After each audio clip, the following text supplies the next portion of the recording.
Healthy oyster reefs provide habitats for hundreds of marine organisms, make waterways cleaner, and provide protection against coastal erosion. And what makes an oyster reef is lots and lots of oysters. I'm Laura, and I'm the Native Oyster Restoration Officer for the Humber Seascape Restoration Project, where we aim to reintroduce 500,000 native oysters to the Humber estuary.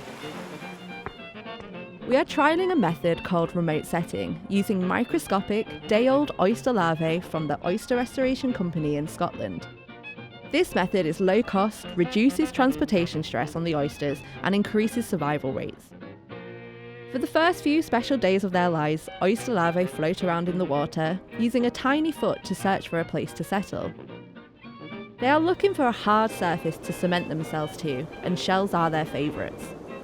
We're using scallop shells as they are readily available, locally sourced and naturally found in the North Sea, so we've added these and the oyster larvae to our setting tanks. During their temporary stay in our control ponds, the juvenile oysters demand a great deal of husbandry. Changing their water daily with thousands of litres we've collected from the sea, twice daily feedings of alginate mix, and maintaining a temperature that ensures their survival. Within a week, the larvae have settled onto the scallop shells, choosing their forever homes, where they will remain for the rest of their lives.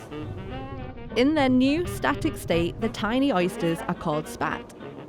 In our oyster remote setting trial, the first use of this method for native oyster restoration in the UK, 18% of the 200,000 larvae successfully settled onto the scallops, right in line with our expectations.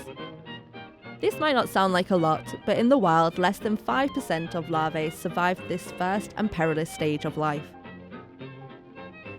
Once the oysters have settled, the whole population is transferred to our Humber aquaculture site, acclimatising to the estuary water, growing fast and getting ready for the next step of the restoration process. The restoration team will monitor their growth and development until they are ready for releasing it into the Humber estuary. The young oysters growing on these scallop shells are the building blocks of a new oyster reef in the Humber estuary.